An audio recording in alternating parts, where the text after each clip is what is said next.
नमस्ते साथियों, कैसे हैं आप लोग। आशा करता हूं कि आप लोग ठीक तरह से होंगे और अपना अध्ययन ठीक तरह से कर रहे होंगे। भारतीय इतिहास की यात्रा में हम अपने 18 व्याख्यान पूरे कर चुके हैं। आज हम 19वें व्याख्यान में चंदेल वंश को समझने का प्रयास करेंगे।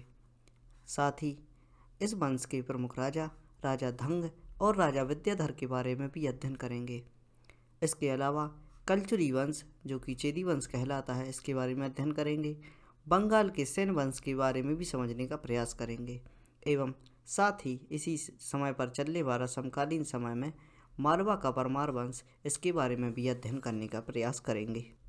चंदेल वंश को जेजाक भुक्ति वंश भी कहा जाता है। यह मध्य भारत के हिस्से में मौजूद हुआ करता था। इसकी स्थापना नन्नुक नामक एक व्यक्ति द्वारा की गई थी। लेखों में इसे चंद्राते ऋषि का वंशज कहा जाता है, जो कि आत्री के पुत्र हुआ करते थे। हर्ष, जिनका समयकाल 1905 से 1925 तक का रहा। हर्ष के बाद उसका पुत्र यशोवर्मन गद्दी पर बैठता है, जो कि जेजाक भुक्ति का शासक था, जिसने कन्नौज के प्रतिहारों को पराजित कर दिया था और राष्ट्रकूटों से कालिंजर जीता था। कालिंजर जो कि प्रमुख माना जाता है यदि आपको मध्य भारत में विजय प्राप्त करनी होती थी जिन भी शासकों के लिए, उनके लिए यह दुर्ग जीतना बहुत ही जरूरी होता था, क्योंकि इसे दक्षिण का प्रवेश द्वार माना जाता था। इस किले को जीतकर ही दक्षिण में प्रवेश किया जाता था। मालवा के चेदी शासक को अपने अधीन कर लिया था। यशोवर्मन ने 3 मुख्य कार्य किए। इसने पहले कन्नौज के प्रतिहारों को पराजित किया और राष्ट्रकूटों का जो कालिंजर पर अधिकार था उसको जीता और इसके बाद चेदी शासक को अपने अधीन कर लिया था। यशोवर्मन ने खजुराहो के प्रसिद्ध विष्णु मंदिर का निर्माण करवाया था। इस मंदिर में उसने बैकुंठनाथ की वही मूर्ति स्थापित की जो उसके लिए प्रतिहार शासक देवपाल से प्राप्त हुई थी। यशोवर्मन के बाद उसका पुत्र धंग राजा बना, जिसने कालिंजर पर अधिकार सुदृढ़ कर, कालिंजर पर इनका अधिकार था ही, और इस पर जो कालिंजर का किला था इस पर अपने अधिकार को सुदृढ़ कर उसे अपनी राजधानी बनाया और ग्वालियर पर अपना अधिकार किया। जो यशोवर्मन के बाद उनके पुत्र आए, इन्होंने अपने राज्य का और अधिक विस्तार किया। इन्होंने कालिंजर के किले को सुदृढ़ किया एवं अपनी राजधानी बनाया और इसके अलावा ग्वालियर पर भी अपना अधिकार किया। यह आपके सामने यशोवर्मन द्वारा बनवाया हुआ विष्णु मंदिर, बहुत ही दर्शनीय स्थल। इन राजाओं के द्वारा बनाए हुए मंदिर विश्व प्रसिद्ध हैं तथा पर्यटन की दृष्टि से बहुत महत्वपूर्ण है। विदेशों से लोग यहाँ पर आते जाते रहते हैं। राजा धंग के बारे में, जो कि यशोवर्मन के पुत्र थे, उनके बारे में जानने का प्रयास करते हैं। इनका शासनकाल 950 ईस्वी से 1008 ईस्वी तक का रहा। धंग ने खजुराहो में पार्श्वनाथ मंदिर और विश्वनाथ तथा वैद्यनाथ मंदिरों का निर्माण करवाया था। वैद्यनाथ मंदिर आप देख सकते हैं, बहुत ही कलात्मक कृतियाँ यहाँ पर बनी हुई हैं, और पार्श्वनाथ जो कि जैन धर्म से संबंधित है, इसका भी निर्माण इन्हीं के काल में हुआ था। इसने प्रयाग में गंगा यमुना के संगम पर अपना शरीर त्याग दिया था। माना जाता है कि इन्होंने अपने अंतिम जीवन के अंतिम अवस्था में, जो धंग थे, अंतिम अवस्था में जैन धर्म को स्वीकार कर उसी के अनुसार, उसी जैन धर्म की विधि के अनुसार अपना शरीर गंगा यमुना के संगम पर त्याग दिया था। इनके पुत्र गंड 1008 ईस्वी में जगदम्बी व चित्रगुप्त मंदिर बनवाए थे। इनके जो पुत्र गंड थे, इन्होंने 1008 ईस्वी में जगदम्बी व चित्रगुप्त मंदिर बनवाए थे, जो कि खजुराहो में मौजूद है। चंदेल वंश के बहुत ही प्रमुख राजा विद्याधर के बारे में अध्ययन करते हैं। इनका शासनकाल 1017 ईस्वी से 1029 ईस्वी तक का रहा। विद्याधर ही एक ऐसा भारतीय शासक था जिसने महमूद गजनी की महत्वाकांक्षाओं का सफलतापूर्वक विरोध किया। महमूद गजनवी जो बहुत ही आक्रमणकारी था, उत्तर भारत को जीतता हुआ आ रहा था। उसी समय इसके जो आक्रमण हुए, इस समय पर जो मध्य भारत का क्षेत्र था वहाँ पर विद्याधर जो कि चंदेल वंश के शासक थे वह राज कर रहे थे और इन्होंने इसकी महत्वाकांक्षा जो भी पूरे भारत को जीतने की महत्वाकांक्षाओं को, लूटने की महत्वाकांक्षाओं को लेकर वह भारत आया था। उनकी महत्वाकांक्षाओं के लिए इसने विरोध किया और युद्ध लड़े। इसने मालवा के परमार शासक भोज, मालवा के जो शासक थे भोज, व त्रिपुरी के कलचरी शासक गंगेदेव को भी हराकर उसको अपने अधीन कर लिया। जो परमार वंश के भोज शासक भोज, जो जिनके नाम पर आज का भोपाल बसा हुआ है, और त्रिपुरी के कलचुरी शासक गंगेदेव को इसने हराकर अपने अधीन कर लिया था। विद्याधर की मृत्यु के बाद उसके पुत्र विजयपाल व पौत्र देववर्मन के काल में त्रिपुरी कलचरी वंशीय शासकों तथा गंगे व कर्ण की अधीनता स्वीकार करते हैं। जो इसके बाद विद्याधर की मृत्यु होती है, उसके बाद जो इनके पुत्र होते हैं विजयपाल व उनके जो पौत्र होते हैं, पुत्र के पुत्र देववर्मन के काल में त्रिपुरी के कलचरी वंशीय शासक तथा गंगदेव व कर्ण की अधीनता स्वीकार कर लेते हैं। यह बाद में इनकी अधीनता स्वीकार कर लेते हैं।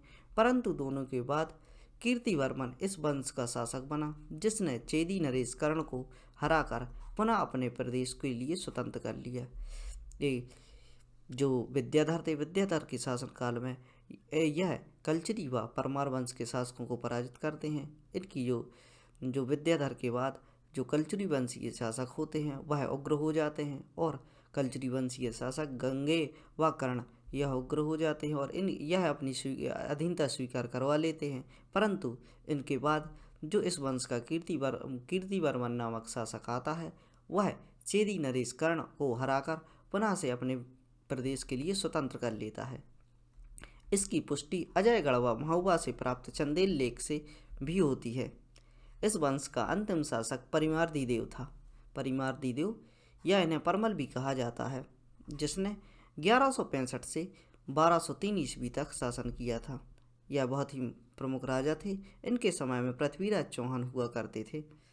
यह 1882 ईस्वी में महोबा में पृथ्वीराज चौहान द्वारा इनको पराजित कर दिया जाता है। जो पृथ्वीराज चौहान थे, अजमेर के चौहान वंश के शासक, वह इन पर 1882 ईस्वी में आक्रमण करते हैं और इसी युद्ध में इनके दो दरबारी शासक जो दरबारी साहसी सैनिक होते हैं, आला व उदल, वीरगति को प्राप्त हो जाते हैं। आला और उदल ये दोनों सैनिक बहुत ही महत्वपूर्ण है, परीक्षा में बार बार पूछ लिया जाता है।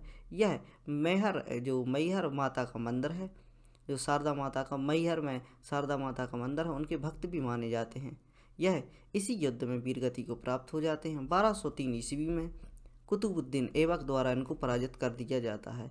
फिर इसके बाद जो 1203 ईस्वी में जो दिल्ली में कुतुबुद्दीन ऐबक का शासन आता है और इसके द्वारा जो यहाँ पर युद्ध किए जाते हैं, युद्ध अभियान चलाए जाते हैं, उनके युद्ध अभियानों में यह पराजित हो जाता है। कौन? परिमार्दी देव। कालिंजर के युद्ध में परिमार्दी देव की मृत्यु हो जाती है। इसके बाद जो कालिंजर का युद्ध होता है, वह अपने जो दिल्ली से दक्षिण विजय की ओर अभियान चलते हैं और यह कालिंजर से होते हुए जाते हैं, क्योंकि हमने पढ़ चुके हैं कि कालिंजर को दक्षिण का द्वार कहा जाता है। अतः कोई भी राजा यदि संपूर्ण भारत में विजय स्थापित करना चाहता था तो वह कालिंजर से गुजरते ही थे, और कालिंजर जो बीच में आता है, कालिंजर पर यह अधिकार करते हैं और परिमार्दी देव की इसी में मृत्यु हो जाती है। शासक विद्याधर द्वारा बनवाया हुआ कंदरिया महादेव का मंदिर बहुत ही प्रसिद्ध है।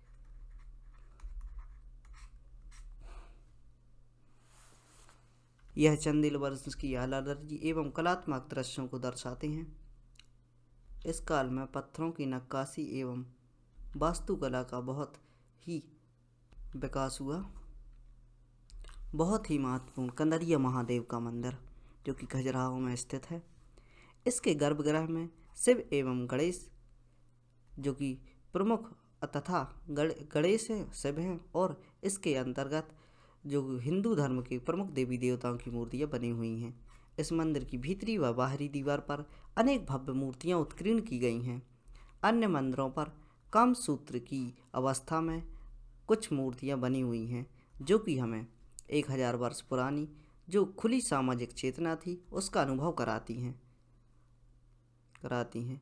मंदिर जैसे इसमें देखते हैं हम कि मंदिर जैसी पवित्र स्थान पर इस कला को वर्षों के लिए उत्कीर्ण कराना, इसके पीछे विभिन्न तर्क रहे होंगे जो कि आज हमें आश्चर्य में डालते हैं। जो यूरोप से अंग्रेज आए थे उनकी विचारधारा भारत के लिए एक असभ्य समाज के रूप में थी और वह अपने को बहुत ही सभ्य मानते थे। अतः वह मानते थे कि भारत में बहुत ही रूढ़िवादिता एवं अशिक्षित लोग रहे हैं। जब इन्होंने यहाँ आकर भारत के क्षेत्रों को देखा और कुछ शासकों द्वारा जब यहाँ पर इन्होंने विजिट की, उस समय पर यहाँ के लोग इन स्थानों से वंचित थे। बहुत ही कम लोग इन स्थानों के बारे में जानते थे। जब उन्होंने यहाँ के मंदिरों को देखा तो भारतीय सभ्यता के बारे में जानकारी प्राप्त हुई और उन्हें उनकी यह छवि धूमिल हो गई कि वर्षों पहले यहाँ का समाज बहुत खुली हुई सामाजिक चेतना एवं विकसित दृष्टि की ओर अग्रसर था। आप खुद सोच सकते हैं कि 1000 वर्ष पहले इतना कलात्मक निर्माण किया गया था, जो कि अपने आप में बहुत ही आश्चर्यजनक है। आज के समय में इस प्रकार की रचनाओं की कल्पना करना भी मुश्किल है। बिना किसी मशीन और औजारों के इन्होंने इस प्रकार के कार्य कैसे किए होंगे, यह अपने आप में बहुत आश्चर्य की बात है। आज हमारे विद्यालयों में 9वीं 10वीं कक्षा में कुछ साइंस के जो ऐसे विषय आते हैं उनको स्किप कर दिया जाता है, लेकिन उस समय के समाज के लोग इतने खुले प्रकार के थे कि उन्होंने इस प्रकार की कृतियों के लिए जो कि अवस्थाएं थी उनके लिए पत्थरों पर उकेरा। और हम मान सकते हैं कि यह लोग इतने खुले विचारों के थे कि इन चीज़ों के लिए अपवित्र नहीं मानते थे। खुले रूप में मानवीय चेतनाओं के लिए इन्होंने दर्शाया है। आइए कलचुरी के चेदी वंश के बारे में अध्ययन करते हैं। इसकी स्थापना कुकल प्रथम द्वारा 850 ईस्वी में की गई थी। इसकी राजधानी त्रिपुरी या तेवर, जो कि जबलपुर का क्षेत्र है, वह मानी जाती है। इस वंश का प्रथम शासक कुकल प्रथम था। यह प्रथम राष्ट्रकूट नरेश कृष्ण तृतीय के साथ युद्ध में हार जाता है।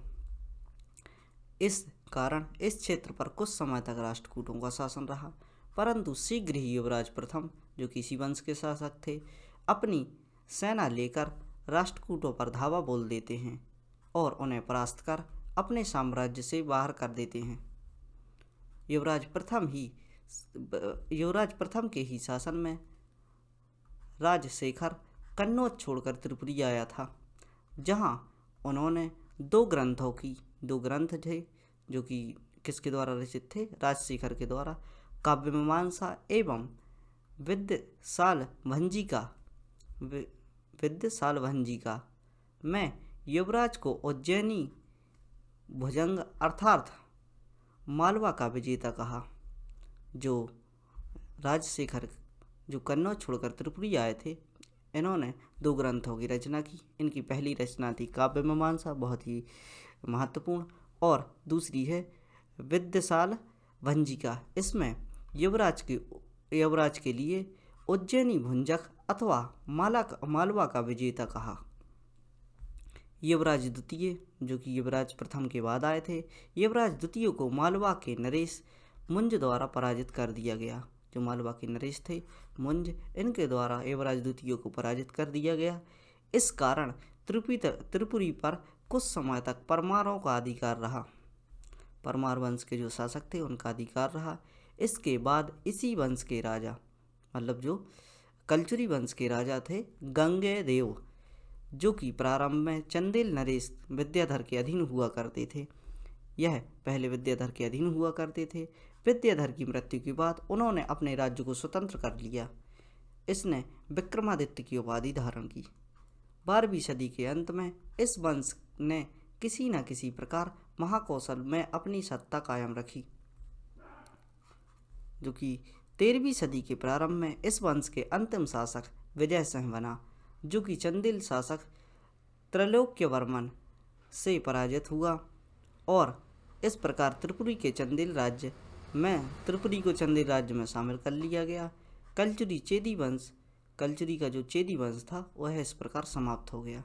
1305 ईस्वी में चंदेल व दिल्ली सल्तनत, जो 1305 ईस्वी में है, चंदेल वंश दिल्ली सल्तनत में शामिल हो गए। इस प्रकार जो चंदेल वंश पर इसका अधिकार था, चंदेल वंश का त्रिपुरी पर अधिकार था, तो त्रिपुरी और चंदेल दोनों दिल्ली सल्तनत के अंतर्गत शामिल हो गए। बंगाल के सेन वंश के बारे में अध्ययन करते हैं। इस वंश की स्थापना सामंत सेन द्वारा की गई थी। सेन शासक बल्लाल सेन को बंगाल में जाति प्रथा एवं कुलीन प्रथा को संगठित करने का श्रेय प्राप्त है। पाल वंश के बाद साम्राज्य में राजनीतिक नेतृत्व सेन वंश ने प्रदान किया। जो बंगाल क्षेत्र था उस पर पहले पालों का शासन हुआ करता था। उसके बाद जो साम्राज्य में राजनीतिक चेतना का विकास किया वह सेन वंश के शासकों ने किया। सेन वंश की नींव सामंत सेन द्वारा रखी गई है। बहुत ही प्रमुख भल्लाल सेन, जिनका शासनकाल 1158 से 1179 ईस्वी तक का रहा। भल्लाल सेन ने कुलीनवाद के स्थान पर सामाजिक आंदोलन चलाया। भल्लाल सेन ने दान सागर की रचना की। दान सागर नामक ग्रंथ है, उसकी रचना भल्लाल सेन ने की थी।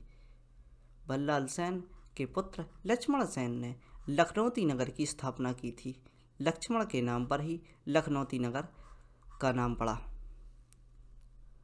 जो कि सेन वंश से संबंधित थे। सर्वाधिक हिंदी भाषा के लेख उत्कीर्ण कराने का श्रेय वाला जो बंगाल के सेन वंश के शासकों को जाता है। लक्ष्मण सेन, इनका शासनकाल 1179 ईस्वी से 1205 ईस्वी तक रहा। लक्ष्मण सेन का शासनकाल संस्कृत साहित्य के विकास की दृष्टि से महत्वपूर्ण है। इन्होंने संस्कृत के ग्रंथों के लिए संरक्षण प्रदान किया। इसकी राज्यसभा में 5 रत्न हुआ करते थे, जिनमें से कुछ कवि हुआ करते थे। इनमें से एक कवि हुए जगदेव। इन्होंने गीत गोविंद के नामक जो साहित्य है उसकी रचना की। बहुत ही इम्पोर्टेंट, जगदेव द्वारा गीत गोविंद के की रचना किसके द्वारा की गई? तो जगदेव के द्वारा की गई। धोई, जो कि इन्होंने पवनदूत नामक ग्रंथ की रचना की। और इसके अलावा उमापति, हलायुद्ध और श्रीधर दास हुआ करते थे। इनके जो 5 रत्न हुआ करते थे, 5 रत्नों में जगदेव, धोई, उमापति, हलायुद्ध और श्रीधर दास हुआ करते थे।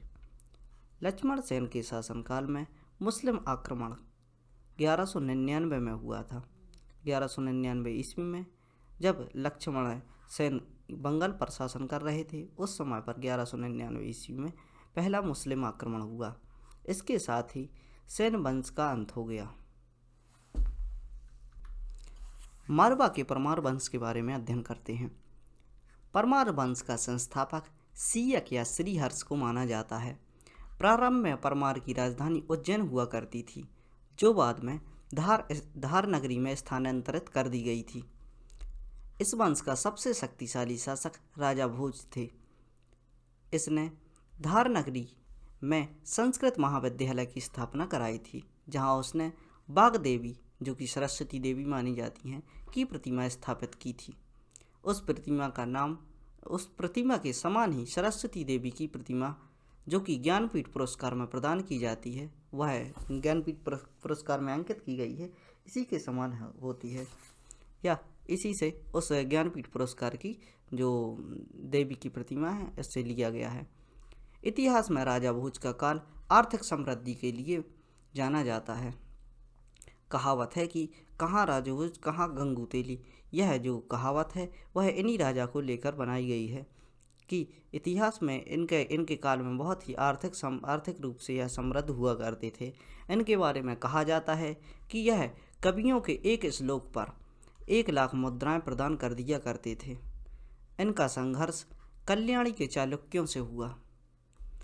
राजा भोज ने भोजपाल या भोजपुर नगर बसाया, जो आज भोपाल के नाम से जाना जाता है। साथ ही राजा भोज ने भोपाल में भोजताल का निर्माण भी करवाया था। 1024 ईस्वी में भोज ने कोंकण विजय की। अंत में यह चंदेल शासक विद्याधर से पराजित हो गए थे। हम पढ़ चुके हैं कि विद्याधर ने परमार वंश के जो शासक थे राजा भोज के लिए पराजित किया था। तो यह वही है। लक्ष्मीकरण के नेतृत्व में चालुक्य व चेदियों ने एक संघ बनवाया था। जो लक्ष्मीकरण थे, इनके नेतृत्व में चालुक्यों व चेदियों ने मिलकर एक संघ बनाया तथा राजा भोज की राजधानी धार पर आक्रमण कर दिया। राजा भोज को इस आक्रमण के बारे में पता लगा और इन्हें चिंता हुई, जिससे यह बीमार पड़ गए और इनकी मृत्यु हो गई। ऐसा माना जाता है कि जो राजा भोज थे, इन पर सरस्वती माता की बहुत कृपा थी। यह वास्तुशास्त्र में बहुत ही रुचि रखते थे, इसलिए इसके लिए इन्होंने एक ग्रंथ की रचना भी की जिसका नाम समरांगण सूत्र है। और इस कारण एक किंवदंती यह भी है कि ऐसा माना जाता है कि यह माता सरस्वती से बात किया करते थे। और इस समय की जो इनकी जब मृत्यु होती है तो इनकी मृत्यु के सापेक्ष में जनता द्वारा कहा जाता है कि राजा भोज की जो मृत्यु हुई, यहाँ पर कहा गया कि सरस्वती देवी आज से अकेली हो गई। आशा करता हूँ कि आपको यह प्रयास पसंद आ रहा होगा। यदि अगर कोई भी इसमें गलती या आप सुधार चाहते हैं तो कमेंट बॉक्स में लिखिए, हम आपको सुधार करने का प्रयास करेंगे। और यदि आप इसकी PDF लेना चाहते हैं तो कमेंट बॉक्स में वह भी जानकारी दीजिए, जिससे हम आपको यह उपलब्ध करा सकें। और आप लेक्चर को ऐसे बच्चों तक पहुंचाइए जो विभिन्न शैक्षणिक संस्थानों की फीस भरने में असक्षम हैं अतः पढ़ने में रुचि रखते हैं। उनके लिए यह मैं मुहिम चला रहा हूं। बस थोड़ी सी बात के साथ आपसे विदा लेता हूं। खुश रहिए, पढ़ते रहिए। धन्यवाद।